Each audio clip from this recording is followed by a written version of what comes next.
Buenos dias! Pour cet épisode 2, nous allons aborder le thème les blessures émotionnelles. On peut aussi les appeler les blessures intérieures. Pour définir très simplement une blessure émotionnelle, on pourrait dire que c'est une blessure qui siège au niveau de notre âme, de notre esprit. Comment surviennent les blessures émotionnelles?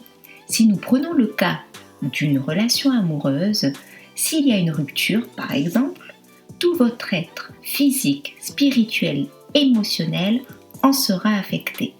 La blessure de la rupture s'imprimera en vous et ainsi tous vos comportements, votre façon de penser, votre entourage, le choix de votre conjoint seront dirigés par cette blessure, si bien sûr elle n'est pas traitée.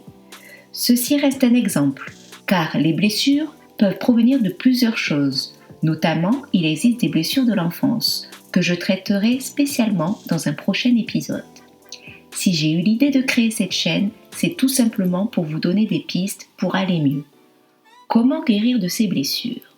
Si je prends mon cas personnel, tout d'abord, j'ai identifié mes blessures et par la suite, je n'ai pas hésité à demander une aide extérieure, notamment l'aide d'une psychologue que j'ai sagement choisie.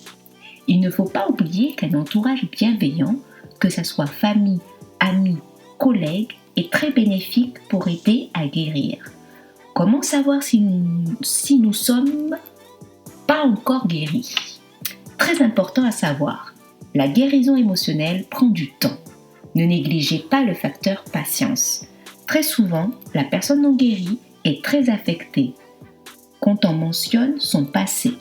C'est comme si la blessure n'était pas encore cicatrisée. C'est souvent comme cela que l'on s'aperçoit que la personne n'est pas encore guérie.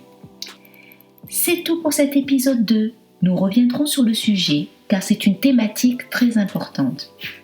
Toute personne motivée peut guérir de ses blessures. Tout est possible à celui qui croit.